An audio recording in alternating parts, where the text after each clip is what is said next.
it's interesting. We've got two areas, Mount Hope and in the Great White, where we've got this ultra pure non-halloysite-kaolin. So that means it hasn't got the tubes in there, no nanotubes, but it's the purest kaolin that I've ever seen anywhere in the world in 31 years of working in this industry. So absolutely ultra pure materials. Andromeda Metals is an Adelaide-based mining company with a portfolio of projects located in South Australia, Queensland and Western Australia.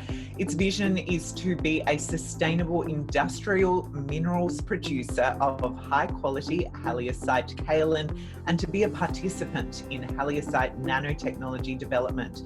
I last spoke with Managing Director James Marsh last year, and the company's share price has rallied since. Today we're going to discuss Andromeda's latest ASX announcements and more. James, thanks for joining us on TCN TV. Yeah, thanks, Lelde. It's great to be on TCN, my first time, and been looking forward to it.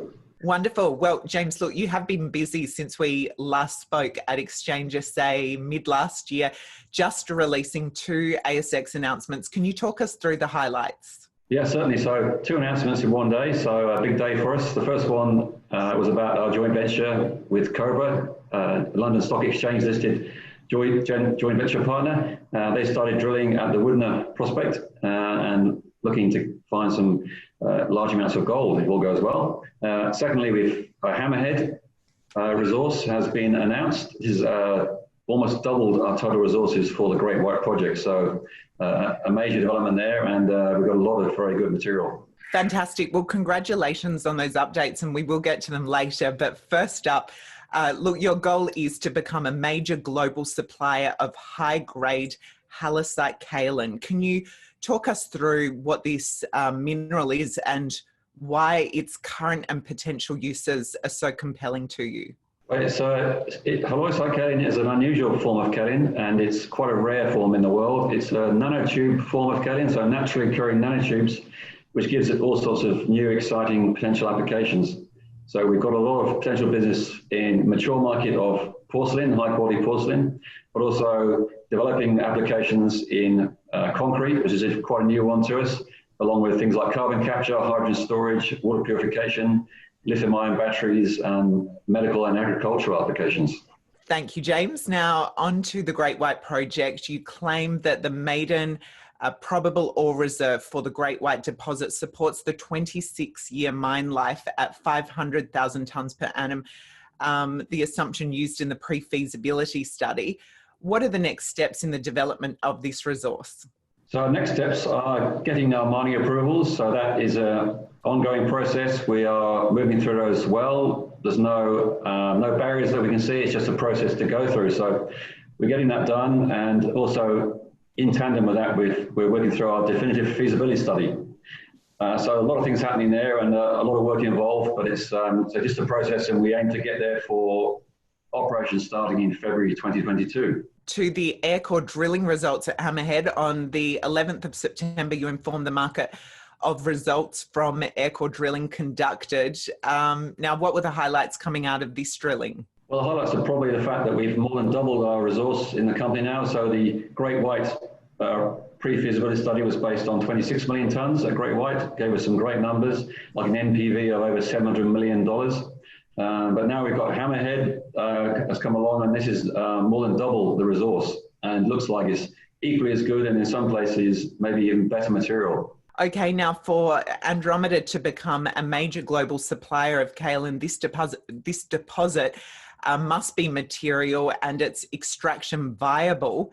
When can we expect to get a mineral resource estimate, and could it be bigger than Great White? It's already double the size of Great White, and it's open in several directions. And those directions, some of those are extremely deep, over 30 meters deep of the material. So there's certainly a massive amount there, and we will be progressing that. It's inferred resource at the moment, so we'll be moving that through, do some more drilling, some more work on that.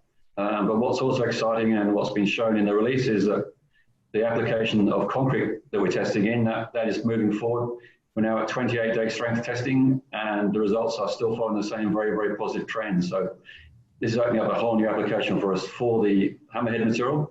And we've also found some potential similar material in Great White that we'll also be testing in concrete to try and get that business started earlier. Now, Aircore drilling undertaken at Andromeda's wholly owned Mount Hope kaolin project encountered Halloysite-kaolin similar to that was found at the Great White Deposit, but also identified a zone of rare, ultra high purity, non-halloysite material. What will determine which of these is the most exciting prospect? Well, we've also found that same material now in the Great White resource. So it's interesting, we've got two areas, Mount Hope and in the Great White, where we've got this ultra pure non-halloysite-kaolin. So that means it hasn't got the tubes in there, no nanotubes. But it's the purest kaolin that I've ever seen anywhere in the world in 31 years of working in this industry. So absolutely ultra pure material. So it will make a very interesting feed for any high value coatings applications. So we're doing a big study now on that. And also potentially it could be the perfect feed for high purity alumina production. So we're also looking at that. Andromeda is now undertaking detailed evaluations of product types and plant design, along with port selection based upon the final product to be manufactured at the site. What are the key factors influencing your board's decision-making process here? Well, as far as logistics goes, industrial mineral like kaolin or halloysite-kaolin, then that represents the biggest single cost of production. So getting the logistics right is very important. We're lucky that we've got three viable port solutions, which we're looking at very closely. So the DFS now is homing on those and looking at which would be the best one, or maybe two, or maybe I'm not sure what the best option will be, but they're all contending for to supply our logistics for us. So it's a great position to be in, and that will mean we'll get the best possible option and get those costs down.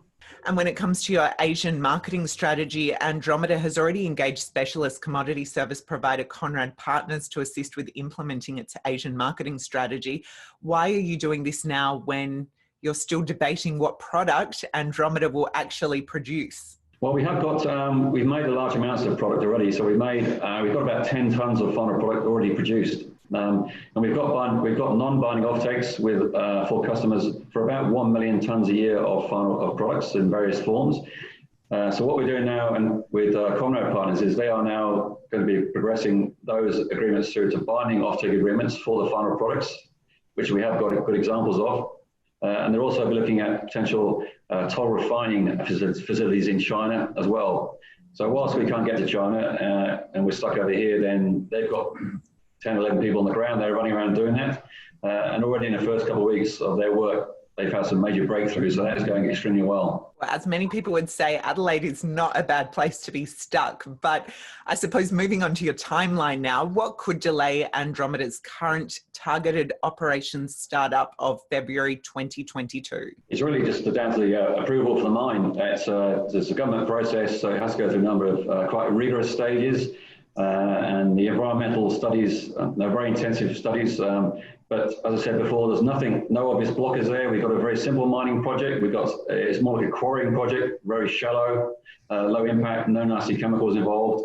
So it should be straightforward, and there's nothing that we can see that would get in the way. So it's just that process.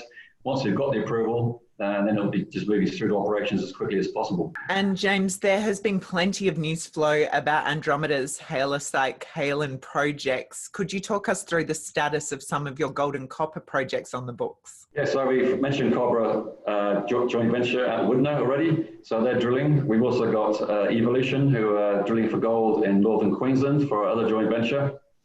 And Environmental Copper Recovery are doing some in situ copper recovery work at Winter. So we've got three very good joint venture partners there who are all doing very useful work, all progressing forward very strongly. And we've also got some Pilbara gold tenements that we're looking for someone who might want to take over those for us. Okay, and finally, James, as I'm sure you would know more than most, the cost of testing and feasibility studies is a drain on Andromeda's capital resources. While the current cash balance has been bolstered by a steady stream of exercised in the money Andromeda stock options, when will another capital raising be required? Well, as you mentioned, we're in a very strong position there. We've got about $3.5 million in the bank. We've got probably another $5 million to come in from the options. So there's no overwhelming demand to raise money at the moment. But in the position we are now, where we have a lot of other opportunities in front of us that could be complementary to what we're doing, then it could be a wise decision to actually do that and try and take on another opportunity that will enhance what we're trying to do. So no fixed timeline for that yet. We'll be discussing that over the next few weeks. And if there's something comes up that we want to progress, we'll do that, but we'll make sure it's done in the best interest of all shareholders, and it'll be done to enhance the company value even further. I'm sure, once again, that's music to shareholders' ears. Thank you for your update today, James, and congratulations on the news that you've just released. Thanks for having me on the show, Lelde. And thank you for watching. Now, if you like what you see, please be sure to like and share the video, subscribe to TCN TV, drop us a comment and tell us who you would like to see next and what you would like me to ask them. Or if you're an investor, send us an email so we can keep you in the loop with the latest ideas to empower.